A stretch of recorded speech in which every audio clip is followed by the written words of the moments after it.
Hi, I'm Jose Javier, one of the co-founders in Pyroistech, and today I'm going to show you our FJORDx7, which is one of the models of our SLD light source FJORD series. FJORD is a broadband SLD light source that has been designed by Pyroistech to provide a custom response in the near infrared for the most demanding user applications, such as interrogation of fiber drag ratings, optical fiber testing, or tomography, among others. It has temperature control, a low stabilization time, and up to 8 SLDs can be chosen from our catalog in order to configure the desired output spectrum. We also offer the possibility of including a touch screen or a USB connection to individually control the power of each SLD. This model covers a really broad range covering from 800 to 1700 nanometers. And now I'm going to show you how the touch screen works.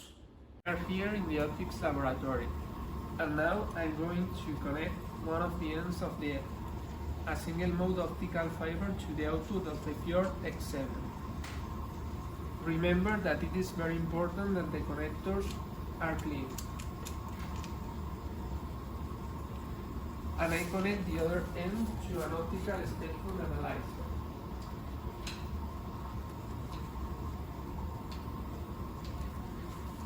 Now I can turn on the light source and let's see how the touch screen works. So here we have the touch screen. If I use this button, I can turn on all the SLDs at the same time. In the square of each SLD we can see its name, the percentage of the output power, and a circle that is yellow if the temperature hasn't stabilized, and it changes to green when it does. I can also use the same button to turn off all the SLDs at the same time. But as I have said, I can also individually control the output power of each SLD. To do it, I have to click in the respective square. For example, I'm going to click in this one.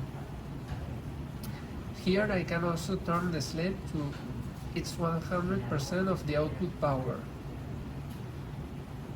But I can also introduce an intermediate value between 0 and 100%. I can also employ the slide bar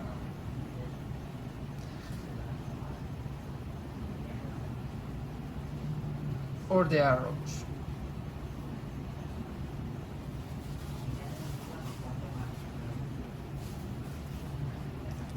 Here we have different information about the SLD, the central wavelength, the full width HAL maximum, the temperature of the SLD, and the current that goes through the SLD. If I click here, I can see the spectrum of the SLD to its full power. Now I'm going to turn off this SLD, and I'm going to turn on the 3 SLDs with the longer wavelengths to different values.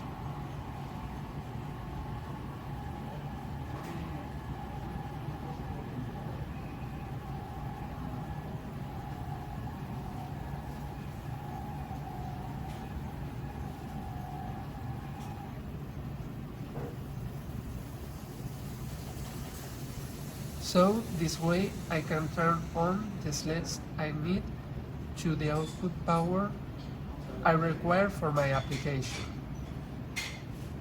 Thank you for watching this video.